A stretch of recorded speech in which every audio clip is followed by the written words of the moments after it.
Hey now, Brawlers, it's time for another Board Game Brawl review with Nick Minahan, sponsored by BoardGameBliss.com.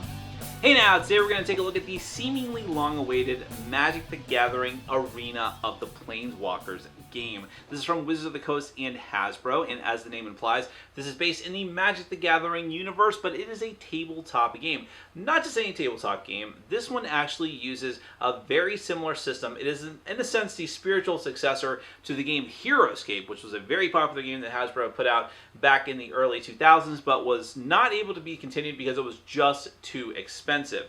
This is essentially Wizards of the Coast Hasbro's effort to sort of bring that system back to life in a cheaper format. There's not nearly as many plastic miniatures and terrain pieces in this set, which keeps the price point low, but also to have another avenue for their Magic the Gathering universe, which in and of itself had been much reinvigorated in the past 8 years since they introduced, I don't know exactly how long it's been, but when they started introducing the Neo Planeswalkers, the new Planeswalkers who were much more of a merchandising type of roster of characters, like bankable characters that people recognized and who sort of became mascots for the line.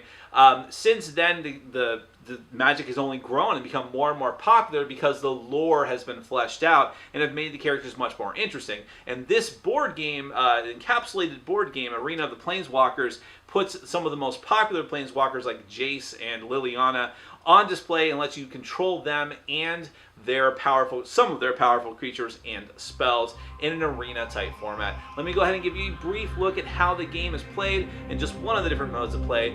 Then we're going to come back and I'll let you know what I think.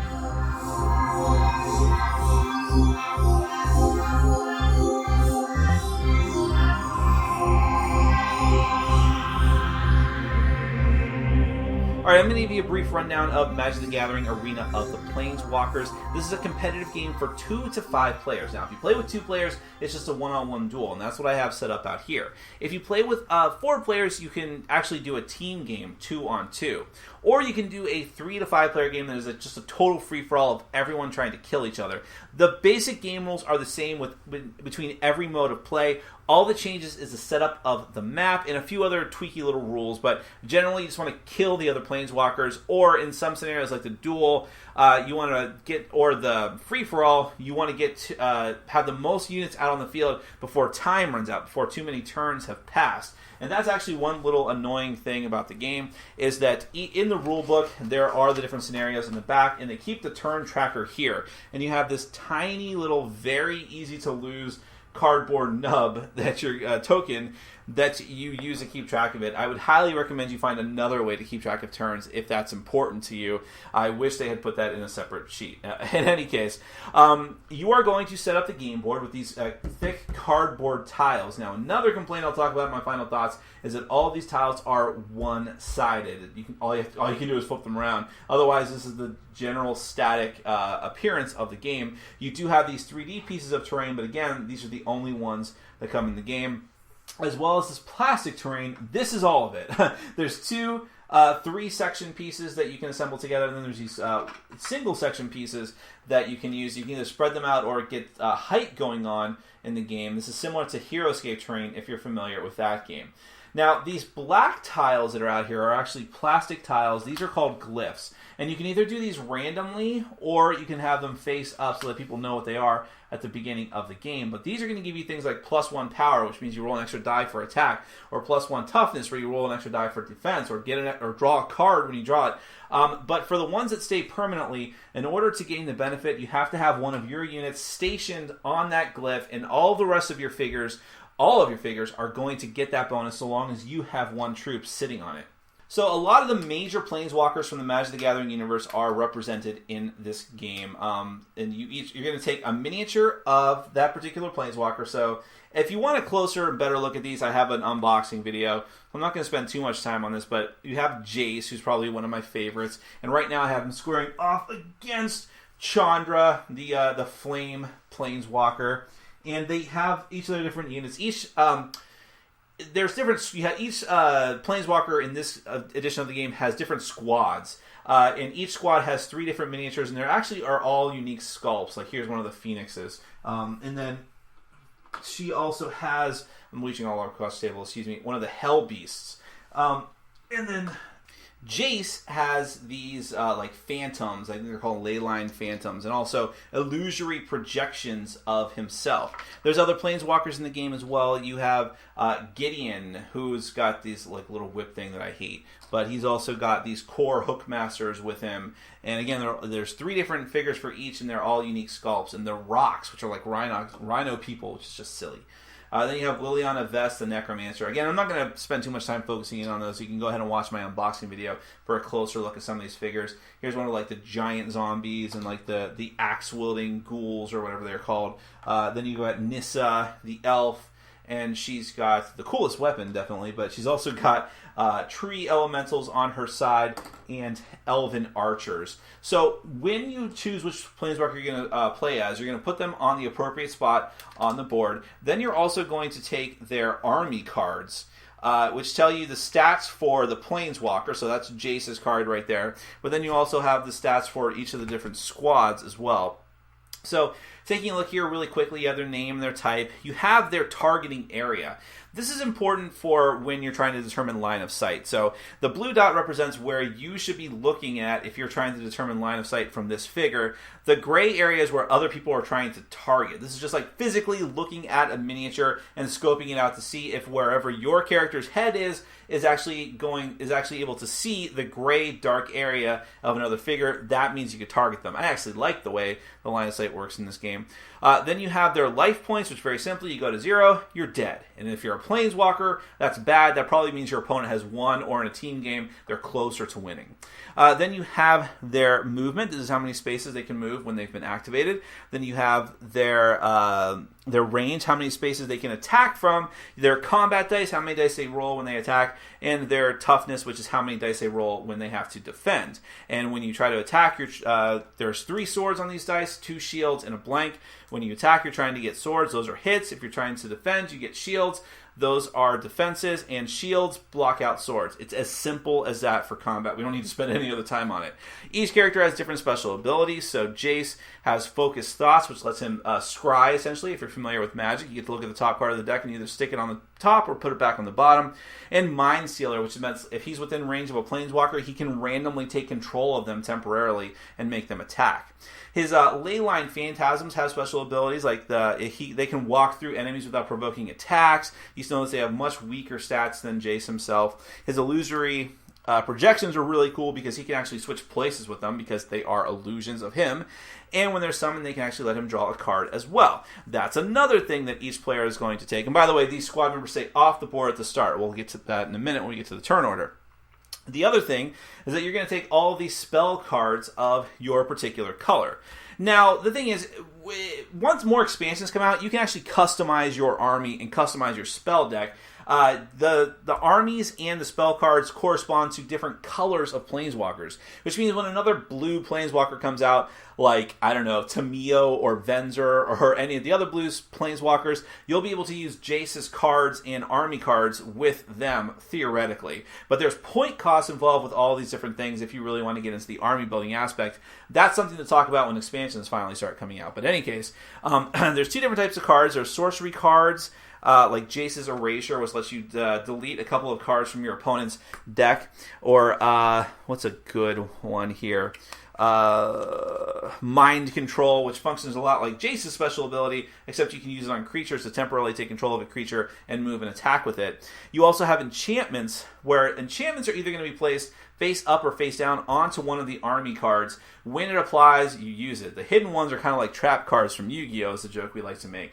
So the Aether Spouts, if whoever has this enchantment on them, if they're attacked, then they are able to flip this. They must flip this card over, and they can actually unsummon the entire squad off of the board. But you have to place that face down first. You start off with 3 of these in your hand. You draw 1 every turn. You can never have more than 7, and you can only play up to 3 per turn. And you have to do it before you make attacks or after attacks. It's a little bit more complicated than that, but that's the general gist of it. Now, real quick, let me run you through the turn order and how this is going to work. At the start of the game, it's just your planeswalker and your opponent's planeswalker out on the board. Your squads are still off of the board. The first thing you do during your turn is draw a card from your deck to add to your hand of 3. Then you decide which of your army cards you're going to activate. You could be your Planeswalker, it could be one of your other squads, whatever it is. You choose that card. Those are the only figures that you're going to be moving and attacking with or doing anything with on that turn, barring any kind of special abilities that are specifically applicable to other units, which is a little more complicated, but we don't have to really get into that now. However, when you don't have any other units out on the board, or if you still have units in your reserve, which is any of your squads that are actually off of the board, before you get to step 3, which means when you decide to choose which army card, you are allowed to summon up to 2 squads of your reserve characters within 5 spaces of your Planeswalker. So if I went ahead and summoned my Leyline Phantoms, I can go 1, 2, 3, 4, 5. I can summon them all the way out here, or wherever I want, as long as it's within 5 of my Planeswalker, so that he can actually see them. I can summon both at the same time if I really want to. It's limited to 2 squads. This matters more again when the more expansions come out and you get heroes and things like that. But I've already locked in which of these army cards I'm actually going to use. At that point, the third thing you can do on your turn is move those units. So if I decide to move my Leyline Phantoms, they have a movement of 6. I can move them up to 6 spaces however I want. But I have to move each one, finish their movement, and then move on to the next. Terrain is important here. If you're moving up onto a new height, you have to spend an extra movement just to do so. But height also gives you an advantage in combat. You get an extra die for attack or defense, whichever is applicable. If you move into water, then that immediately stops your movement. Every movement of water, every space of movement in water is not only below land, so you're also at a height disadvantage, but it's going to force you to stop your movement. To get out of water is going to cost you an extra space of movement as well. And I already told you that moving on to the Glyphs is going to give all of your figures a bonus. Now, the fourth optional thing you can do on your turn is, of course, the heart of the game, and that is combat. So let's go ahead and assume that Chandra has summoned some of her Flame Beasts previously. You notice that Chandra's Flame Beasts take up 2 spaces, which is one of the only few units in the only units in this starter set that let you do that. So I don't know, just randomly putting miniatures out here so you can see it and make it look just a little bit more impressive to illustrate combat. But normally you would not have your Planeswalkers that far into combat. Again, I kind of already explained how combat works. It's very simple. You're going to look at what the range is. If you're within range, you add up, you get how many attack dice you have coming to you, roll all of them. Your opponent gets to roll all of their toughness dice, and shields cancel out swords. Any swords that go through are hits. You use these tiny little cubes to keep track of damage. If you deal enough damage to a creature, it gets killed. If all of your opponent's summoned creatures of a particular army card are killed and removed from the game, that's it. That army card actually goes into a graveyard as well and cannot be resummoned, barring any special abilities. For instance, the Phoenixes of Chandra, when they're killed and Chandra spends casts a red sorcery on her turn, she can resummon them. So there's a lot of really thematic magic abilities going on in this game. I mentioned that height is going to add or subtract, or is going to add defense or attack dice to characters who are up on that high level. Line of sight is a real thing. You can't shoot through things that you can't see or shoot through other units, although allied units can move through each other. There's also such a thing as attacks of opportunity, as we would say in D&D. I can't remember what the proper term is in this game, which is where if you are engaged with an opponent, meaning that you are within range of attack of them, or right next to them, then if you try to move away or move around them, then they're going to get attacks of opportunity. They roll 1 die hoping to get a sword and deal an automatic wound to you. You get no defense against that, again, barring any kind of special ability. And that's really it. I mean, the game, there's a few other little details I haven't hit because they're just not that important, but the main gist is that you are a powerful Planeswalker and you're summoning hordes of creatures and you're using magic spells in all the different thematic ways of Magic the Gathering with the same artwork even. And that's that. There's different ways to play, but it's all about bashing in the skull of your Planeswalker opponent and their minions. Let's go ahead and get to my final thoughts. Now, I'm not going to be able to do a very detailed analysis of how similar Heroescape is to Arena of the Planeswalkers because my experience with Heroescape is pretty limited. I've played it a couple of times. I have some of the game that I've actually never broken out for myself. I've only played other people's copies of the game. I will say that it's similar in the sense of what it looks like, the terrain that you use, the simplicity of combat and how that works, and it's just very light. But of course, this is a much smaller scale version of the game, and also because of how fast it is to set up, a much quicker version of the game. I remember the games of HeroScape I played being very, very long to set up, to take down, to actually play, depending on how big your army was or how elaborate the setup was. It was just a very long and involved game, whereas Arena of the Planeswalkers, depending on the number of players in the scenario, you can knock out in an hour or two. It really kind of depends. It doesn't really overstay its welcome in that regard. Let's talk about the components. Now, I like all the miniatures quite a bit. These are not like Games Workshop style miniatures. They're Wizards of the Coast style miniatures, which I'm used to from playing D&D. So they're okay quality, but they're good for board game miniatures. For board game miniatures, they're great, and at least they're painted. All these different things, and the mini miniatures that are the translucent, or the squad miniatures, I should call them, look pretty good as well. My big complaint with the components are the boards, not the ruined terrain or the plastic tiles, although there should definitely be more of both of those. But the fact that each of the boards are one-sided is ridiculous. I didn't actually show it in my overview because I didn't want to disconnect all the boards. But on the other side of the boards, you can watch my unboxing to see, there's just pictures of the Planeswalkers and a description of what they do. That is so silly and ridiculous. That was perfectly good space they could have used to have different types of terrain, forests and more, water and rocky mountains and all these different types of things, and they just didn't do it. Now, of course, there's a reason they didn't do it, and there's a reason they didn't include more plastic tiles, because they wanted to keep the price down and because they want you to buy the inevitable expansions. I totally get that, but man, just not having the other side of the tiles have something productive on them, even just leave it blank and let people make stuff up, like make it like a dry erase board, like one of the players I played this with suggested. The comical though that might be, it's better than just having pictures of the Planeswalkers, as good as they look. So that's a bit of a gripe. There's other little finicky things as well, like the tiny little turn marker, which you're supposed to use on the turn track in the book, but it's the same book you have to use as a rules reference. Granted, the rules are pretty simple in the game, but still, maybe not. You definitely find some other way to keep track of turns, if it even matters. Most games end from Planeswalkers being killed in the first place. Okay, those are the major gripes out of the way. This is a very, very fun game. It is light enough and yet deep enough to just keep me enthralled. I enjoyed every game of this that I hurriedly played. And there's a lot going on here in a sense because, well, I should say there could be a lot going on, but this goes back to the fact that there's going to be inevitable expansions to this game. And when there are, you're going to be able to build your spell deck the way that you want. You're going to be able to build your army the way that you want. You can build bigger armies. The book says, build your 500-point army. Well, you only have 500 points worth of stuff in the base box, but there will be more, I'm sure. And when that happens, it's going to be amazing. But even just in this box, the fact that you have 5 different Planeswalkers, each with 2 different types of squads to bring out, each with their own special abilities as Planeswalkers, and each with their own deck of cards, means that there is a lot of variety here to be had. And I could probably play this like twice with every Planeswalker before I'd even begin to get bored. And that's amazing. So that is great, but again, I think along with the fact that there's not enough boards or terrain, that the game is going to reach its full potential with expansions. But even so, if you're cautious about that because you're scared that this might turn into actual Magic the Gathering with collectability, I think you'll still get a lot of money's worth just out of this base box. The game is light. The combat is very simple, but that's to its credit. Even the way the line of sight is determined is relatively simple. And again, I hate line of sight rules in many, many games.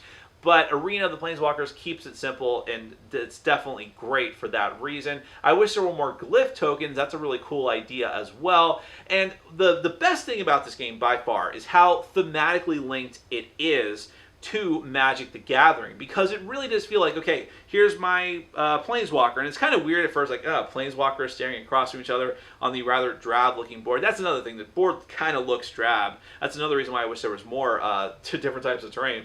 But I digress. But so you just got this Planeswalker standing out there like, okay, what's this? But then you just summon hordes of monsters. And then those are the primary squads that you move around for most of the game. And it just feels like you're a Planeswalker casting these spells and dueling and countering your opponent's spells and hitting them with long distance damage while at the same time moving around all these different squads of creatures. It really feels like the closest thing to I can't imagine a Magic the Gathering board game being done better, to be honest. This is kind of what the game feels like when I'm picturing it in my head, what the card game should feel like. Just powerful sorcerers standing above a horde of monsters. It works really, really well in this game. Thankfully, they kept the summoning of the monster simple, get right to it, and then just spread out and tactically try to get to your opponent. And the game is not like really high strategy. This is tactical strategy, but it works really well for that. I do believe that a really skilled player, someone who probably is really skilled at HeroScape, will do very well in this game, better than other players. But the fact that the spell cards are there, which I think is something HeroScape never had, really adds an interesting element to the game. There's those cool, what I call trap cards, which are the enchantments that are kept hidden. They keep the magic simple as well, just direct and to the point. And you don't have that many to work with, so you have to use them conservatively, although you do have a hand limit as well, which I thought was an interesting little twist to that. So you can't just hoard spells too much. Every Planeswalker feels distinctly different, has different playstyles, especially because of what their squad's capabilities are, and I love that. I love that they all feel so different from one another, and again, thematic to their characters. And I love these characters. I love the lore. I would love to see some sort of campaign mode in this game in the future. So I enjoyed it. I really, really enjoyed it. I thought that my hopes were too high for it, but I wasn't disappointed. Other than the terrain thing and the boards not being double-sided, which is really a huge faux pas, if you can look past that, solid game. Tons and tons of fun. I know I'm going to get suckered into this, but I cannot wait for future expansions to get all the Planeswalkers that I like and all the different types of creatures. This could be an incredible game, but even as it is right now, it's really great. That is Magic the Gathering Arena of the Planeswalkers from Wizards of the Coast. Check it out. Thanks for watching. Follow us on Facebook, Twitter, and Patreon. And make sure to check out our sponsor, Board Game Bliss, where you can find an amazing selection of games from around the world. BoardGameBliss.com. Thanks for your support.